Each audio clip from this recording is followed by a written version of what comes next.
Hey guys, happy Tuesday. Hope you're having a great day. I know you may not be catching this on Tuesday, but I still hope you're having a great day. I'm going to start doing a segment on Tuesdays. It'll be T-shirt Tuesday. Today we're going to talk about this one. It says Jesus paid it all. On the back of it, it has a little message of salvation. I'll put it right here. Kind of looks like a little bit of a receipt. It looks, in my opinion, it's great. I love this T-shirt. I love wearing this T-shirt around. We're going to talk a little bit about Moses, King David, and Paul in the New Testament.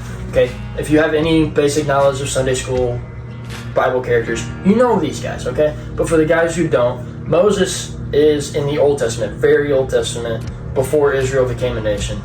And he ended up leading the children of Israel, who would be descendants of Jacob, which you'll have to go read your Bible for that. I don't have enough time to go into explanation about that.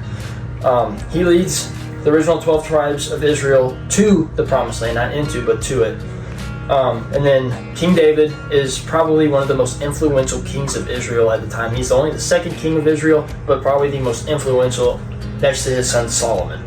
And then after that, we have, like I said, Paul in the New Testament. Now, what do all three of these guys have in common?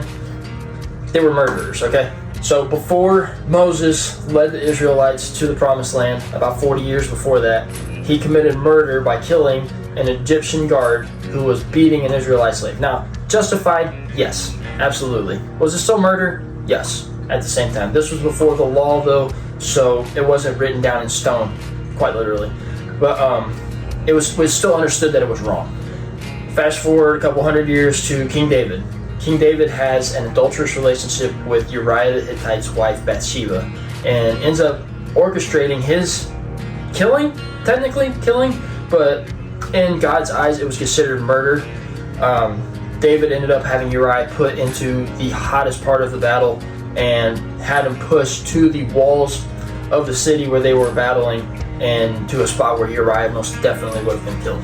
Paul, before he became Paul and wrote the New Testament that we know now, for the most part, it's not all written by Paul, but most of it, he was known as Saul. Now, he was the Pharisee of Pharisees. He knew the Old Testament. Basically, what we have is the Old Testament now, like the back of his hand, and ended up leading him to persecute Christians and murdering Christians. The most famous was probably Stephen in the book of Acts. If you don't know about that, I highly recommend you go open a Bible and read it, obviously. But like I said, all three of these men have one thing in common. They were murderers, okay?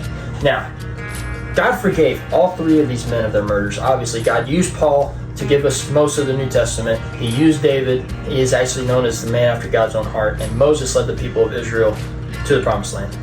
Don't think that he can't forgive you of whatever sin you have.